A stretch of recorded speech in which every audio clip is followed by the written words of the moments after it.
Hello friends, मेरा नाम है योगेश पंडित और आप देख रहे हैं चैनल सोलर पंडित। याद रखिए, चैनल का नाम पंडित नहीं पंडित है। वीडियो स्टार्ट करने से पहले दो खुशखबरी, हम फेसबुक पे भी अभी अवेलेबल हैं। बहुत सारे लोगों की रिक्वेस्ट थी कि सर आप फेसबुक पे आइए, we are more comfortable on Facebook. और सेकेंडली बहुत सारे लोगों की रिक्वेस्ट थी कि हम इंग्लिश में वीडियोस पोस्ट करें, क्योंकि बहुत सारा इंडिया का हिस्सा है जो इंग्लिश नहीं समझ हिंदी नहीं समझ पाता है। सो उनके लिए इंग्लिश में वीडियोस हम पोस्ट कर रहे हैं। वो लेकिन हम पोस्ट करेंगे लिंक्डइन पे। तो मेरी लिंक्डइन की प्रोफाइल और मेरी फेसबुक की प्रोफाइल दोनों मैं डिस्क्रिप्शन में डाल देता हूँ। फेसबुक पे इंग्लिश और हिंदी दोनों वीडियोस डालूंगा मैं, और YouTube पे सिर्फ हिंदी वीडियोस रहेंगे और लिंक्डइन पे इंग्लिश वीडियोस रहेंगे।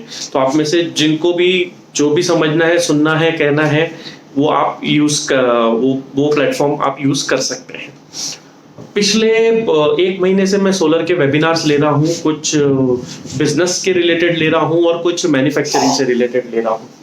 तो ये दोनों भी वेबिनार्स करते हुए बहुत सारे लोगों का ये क्वेश्चन है कि सर हमने मैन्युफैक्चरिंग में जाना चाहिए अब, या हमने ट्रेडिंग में जाना चाहिए, हमने ईपीसी करना चाहिए, हमने गवर्नमेंट प्रोजेक्ट्स करने चाहिए। क्या ऐसी चीज है जो अभी हमने करनी चाहिए? what we do at this particular time? So corona से लिंक्ड बेसिकली ये क्वेश्चन है सबको लगता है कि कोरोना के बाद बहुत सारी सिचुएशंस चेंज होएगी, प्रॉब्लम्स बदल जाएंगे। तो मैं आपको प्रॉफिट वाइज समझा देता हूं सबसे पहले, क्योंकि अगर आपका पैशन कुछ है, अगर आपका पैशन ट्रेडिंग है, अगर आपका पैशन ईपीसी है, अगर आपका पैशन मैन्युफैक्चरिंग है, तो फिर ये सब बातें इररिलेवेंट है। जो आपको पसंद है वो करो, उसमें बहुत सक्सेसफुल होगे, उसमें बहुत पैसा कमाओगे। लेकिन अगर आपका क्राइटेरिया पैसा कमाना है, तो मैं आपको जिसमें सबसे ज्यादा आप पैसा कमाओगे और साथ ही में उसके साथ जो एसोसिएटेड रिस्क है वो मैं आपको एक्सप्लेन कर देता हूँ। सबसे पहला जो इसमें सबसे ज्यादा पैसा कमाओगे वो है मैन्युफैक्चरिंग, इसमें कोई डाउट नहीं है। मैन्युफैक्चरिंग में आपका एक तो क्या होता है, एक ब्रांड बनता है। मैंने शायद अपने पिछले वीडियो में भी एक्सप्लेन किया था कि अगले 10 साल मैन्युफैक्चरिंग के लिए आने वाले हैं। इसमें और थोड़ा सा अच्छे से एक्सप्लेन कर देता हूँ। 1990 में से 2000 के बीच में मैन्युफैक्चरर्स का टाइम था, क्योंकि उस टाइम जो मैन्युफैक्चर करता था डिमांड बहुत ज्यादा थी, सप्लाईज बहुत कम थी। तो इसके लिए जो मैन्युफैक्चर करता था वो राजा होता था, वो डिस्ट्रीब्यूटर को भी एक्सप्लॉइट करता था, फिर वो रिटेलर को भी एक्सप्लॉइट करता था, वो एंड कस्टमर को भी एक्सप्लॉइट करता था। एक्सप्लॉइट करना सही वर्ड नहीं है, क्योंकि एक एज अ बिजनेसमैन आप बहुत मेहनत करते हो, बहुत रिस्क उठाते हो, तो एक्सप्लॉइट नहीं करते थे, बट हम उसको कहेंगे कि वो ज्यादा प्रॉफिट करते थे। सो डिस्ट्रीब्यूटर को भी वो कंट्रोल कर पाते थे, डीलर्स को भी और रिटेलर्स को, एंड कस्टमर को। एंड सेकेंड, जो 2000 से 2010 वाला पीरियड आया, ये सिचुएशन चेंज होती गई, कस्टमर कम होते गए, मैन्युफैक्चरर्स बढ़ते गए। तो ये टाइम का फायदा पूरा का पूरा उठाया डिस्ट्रीब्यूटर्स ने। तो डिस्ट्रीब्यूटर्स क्या करते थे, मैन्युफैक्चरर्स को पूरा तरह से कंट्रोल करते थे। बहुत बार ऐसी सिचुएशन थी 2000 से 2010 के बीच में कि मैन्युफैक्चरर्स कम पैसा कमाते थे, रिटेलर्स कम पैसा कमाते थे और डिस्ट्रीब्यूटर्स के मार्जिन ज्यादा होते थे।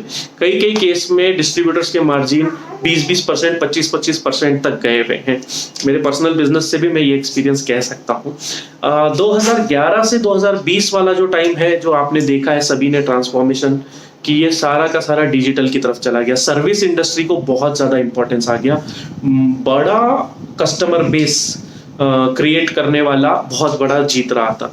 तो जो भी डिजिटल चला गया, जिसने भी ज्यादा कस्टमर एक्वायर कर पाया, वो इस केस में राजा हो गया। हम अमेजोन का एग्जांपल ले सकते हैं। अमेजोन 30% मार्जिन लेता है, 30%। कुछ केसेस में कम लेता है, 21 लेता है, बट बहुत सारे प्रोडक्ट्स में 30% कौन कमाता है आज की डेट में? ना मैन्युफैक्चरर कमाता है, ना रिटेलर कमाता है। मतलब ऐसा अंधाधुंध मार्जिन अमेजोन ने कमाया।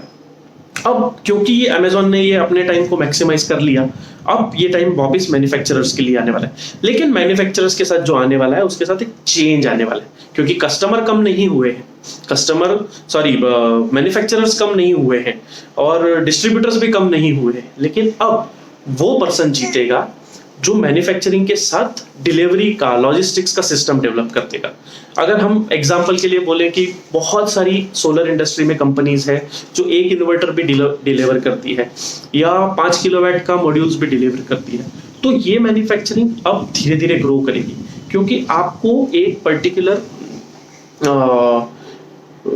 लॉयल्टी डेवलप कर सकते हो आप। अगर आप चीज अच्छी दे रहे हो, जो रीजनेबल प्राइस में दे रहे हो, रीजनेबल प्राइस का मतलब ये नहीं होता सस्ता, जितना आप वैल्यू डिलीवर कर रहे हो उस हिसाब से आप चार्ज कर रहे हो। तो अगर आप ये करने में सक्सेसफुल हैं तो definitely manufacturing with logistic service is number 1 for earning. एक नॉर्मल अगर मैं आपको एग्जांपल दूं कि अगर आप मैन्युफैक्चरिंग में 1 करोड़ रुपया लगाते हो तो साल में 80 लाख रुपए तक आप कमा सकते हो, या एक उससे ज्यादा भी कमा सकते हो, मे भी 1 करोड़ 2 करोड़ भी कमा सकते हो। सो ये टेंटेटिव एग्जांपल है, ऐसा ही होगा ऐसा जरूरी नहीं है, इससे थोड़ा कम भी हो सकता है, इससे बहुत ज्यादा भी हो सकता है। सो ये फर्स्ट चीज होगी। सेकेंड जिसमें आप सबसे ज्यादा पैसा कमाओगे वो है गवर्नमेंट प्रोजेक्ट्स। गवर्नमेंट प्रोजेक्ट्स में अभी पैसा इसलिए कमाएंगे क्योंकि अभी गवर्नमेंट बहुत सारा पैसा इन्फ्यूज करेगी। 20 लाख करोड़ का जो प्लान आ चुका है, उसके बाद अभी महाराष्ट्र ने अपने पॉलिसीज डिक्लेयर की है बिजनेस से रिलेटेड, और भी बहुत सारी स्टेट्स ने अपनी पॉलिसीज डिक्लेयर की है कि अगर आप आते हो हमारे स्टेट में काम करते हो तो हम आपको बहुत सारी सुविधा देंगे। अब वो बहुत सारी सुविधा बनाने के लिए, वो इंफ्रास्ट्रक्चर डेवलप करने के लिए गवर्नमेंट बहुत सारा पैसा खर्च करेगी। अब वो जो पैसा खर्च करेगी उस टाइम पे गवर्नमेंट प्रोजेक्ट्स को बहुत ज्यादा इंपॉर्टेंस आएगा। मैं पूरी तरह से सोलर इंडस्ट्री से रिलेटेड ही ये बात कर रहा हूँ, बट क्योंकि ये बात सभी इंडस्ट्री को एप्लीकेबल है तो आप आपके सेंस में, अगर आप सोलर इंडस्ट्री से नहीं है तो भी आप आपके सेंस में इसको ले सकते हैं। मेरा डायरेक्शन भले सोलर इंडस्ट्री की तरफ है, बट ये ओवरऑल सारे बिजनेसेस के साथ यही होने वाला है। तो गवर्नमेंट प्रोजेक्ट्स में अभी इसमें बहुत कमाई होगी, बट मैन्युफैक्चरिंग का मैं रिस्क आपको बताना भूल गया, सॉरी। मैन्युफैक्चरिंग के साथ सबसे बड़ा रिस्क है कि आपके पास पैसा होना चाहिए। ये कोरोना के बाद बहुत सारे लोग पैसा उसको क्या बोलते हैं, दबा के बैठ गए हैं, पैसा बाहर नहीं निकल रहा है। तो अगर आप अच्छे रीजनेबल प्राइस पे आपको कोई रनिंग फैक्ट्री मिल जाती है, या आपको रीजनेबल प्राइस पे कोई डील्स मिल जाती है, गवर्नमेंट जैसे बहुत अच्छी डील्स दे रही है, तो इस टाइम बेस्ट टाइम है मैन्युफैक्चरिंग का, लेकिन इसमें पैसा इन्वॉल्व। तो जो रिस्क विथ मैन्युफैक्चरिंग है वो पैसा है, इनिशियल इन्वेस्टमेंट है, रिस्क बोलेंगे या चैलेंजेस बोल देंगे इसको। सेकेंड, गवर्नमेंट प्रोजेक्ट के साथ जो चैलेंज है सेम है, इसमें भी बहुत पैसा अटकाना पड़ता है। बट मैन्युफैक्चरिंग में कैसा है कि आप एक सर्टेन अमाउंट ऑफ पैसा डाल के बहुत सारा बिजनेस कर सकते हो। गवर्नमेंट प्रोजेक्ट में ऐसा नहीं है, आप जितने प्रोजेक्ट लेते जाओगे उतना आपको पैसा इन्वेस्ट करते जाना। बट यस, गवर्नमेंट प्रोजेक्ट्स में अच्छा मार्जिन मिलता है। अगर आप प्रूडेंसी से काम करो तो गवर्नमेंट प्रोजेक्ट्स में आपको 20 से 25% मार्जिन मिल सकता है। इवन दैट अगर 3 महीने में भी पैसा आता है, 4 महीने में भी पैसा आता है, तो आपका 4% ब्याज जाता है हायर साइड पे, या आप मारवाड़ी सिस्टम से ब्याज गिनते हैं तो 8% आपका ब्याज जाता है। स्टिल आपको 15, 16, 20% मार्जिन अच्छा खासा बचता है, और उसमें अगर आप प्रूडेंसी से बिहेव करोगे तो 25% से ज्यादा भी आपको गवर्नमेंट प्रोजेक्ट में मार्जिन होते हैं। थर्ड चीज जो है वो है ईपीसी करना। ईपीसी करने में सबसे बड़ा एडवांटेज ये है कि इसमें पैसा नहीं लगता है, हम कस्टमर के पैसों से बिजनेस कर सकते हैं। कस्टमर के पैसों से हम सारा का सारा डीलिंग, सारा चीज कर सकते हैं। इसमें लेकिन होने वाली रिस्क ये है कि आप एक बहुत बड़े लेवल पे जाने के लिए आपको थोड़ा टाइम लग जाता है। आपको प्रोफाइल बिल्डिंग करनी पड़ती है, आपको बहुत सारी मेहनत शुरुआत के पीरियड में करनी पड़ती है। मैंने जब ईपीसी बोल के स्टार्ट किया था तो मैंने बहुत बार शायद ये एक्सपीरियंस शेयर किया कि मेरा फर्स्ट ईयर का जो साइट सर्वे थे वो हमने 3,500 के ऊपर साइट सर्वे किए थे। ऑब्वियसली मेरी टीम थी, अकेले ने नहीं किए मैंने, बट फर्स्ट ईयर में 3,500 साइट सर्वे मुझे करने पड़े थे।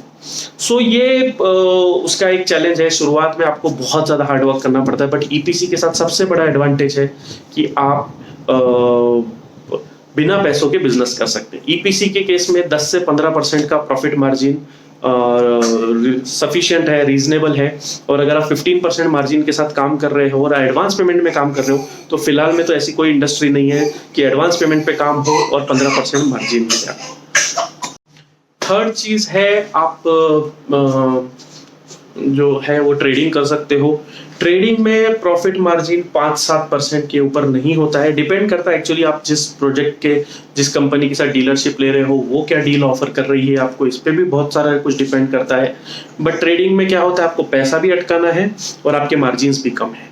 तो ट्रेडिंग इन सभी में सबसे कम, या डीलरशिप या डिस्ट्रीब्यूशन का जो बिजनेस है, ये इन सब में सबसे कम प्रॉफिट देने वाली चीज है। प्लस इसमें एक दिक्कत क्या होती है कि जब आप किसी कंपनी का ट्रेडिंग, डीलरशिप या डिस्ट्रीब्यूशन ले लेते हो तो आप उस कंपनी से बन जाते हो। जैसे तो जब मैं एक कंपनी की डीलरशिप ले लेता हूँ तो मैं बन जाता हूँ बेसिकली उनसे, फिर मेरे को उस कंपनी के टारगेट्स पूरे करने पड़ते हैं, और कस्टमर ने अगर कोई दूसरा ब्रांड मांगा तो मेरे लिए ये बिजनेस करना बहुत डिफिकल्ट हो जाता है। सो ओवरऑल ये 4 जो मैंने क्राइटेरिया बताए आपको बेसिकली, इसके अंदर आप जिस भी प्रोजेक्ट में जाना चाहें, जहाँ पे भी काम करना चाहें, जो भी आपकी कैपेसिटी, आपके पास जो चैलेंजेस है वो कीजिए। बट सोलर इंडस्ट्री डेफिनेटली बहुत ब्राइट है, बहुत फ्यूचर है इसका। हम फ्री वेबिनार्स ले रहे हैं, आप जैसे आप सभी को पता है, मैन्युफैक्चरिंग के वेबिनार्स ले रहे हैं, बिजनेस के वेबिनार्स ले रहे हैं, ट्रेडिंग कैसे करना है ट्रेडिंग के भी हम वेबिनार्स ले रहे हैं, सभी चीज़ों के हम वेबिनार्स ले रहे हैं। तो आप सभी से रिक्वेस्ट है कि ये फ्री है सेशन, और फ्री सेशन के बाद भी हम कोई भी अगला भी सेशन ले रहे हैं तो कहीं पे किसी का पैसा नहीं ले रहे हैं। इस पूरे सिस्टम का, ये यूट्यूब चैनल का, ये वेबिनार का इंटेंशन कहीं पे भी पैसा कमाना नहीं है। तो आप ये सोचेंगे कि इससे मेरा कोई फायदा हो रहा है, तो ऐसा कुछ भी नहीं है, इसमें कोई इंटेंशन नहीं है प्रॉफिट करने का। तो आप सभी लोगों से रिक्वेस्ट है कि आप आइए, और ये अच्छा एक प्लेटफॉर्म है, क्योंकि अभी कोरोना है तो हम सब फ्री है, तो क्यों ना एक दूसरे से इंफॉर्मेशन शेयर की जाए। बहुत सारी ऑर्गेनाइजेशंस बहुत अच्छा काम कर रही है। अभी मैं परसों मासमा का मैंने एक सेशन अटेंड किया, बहुत ही खूबसूरत सेशन था, महाराष्ट्र के पॉलिसीज के ऊपर बहुत अच्छा उन्होंने सेशन दिया।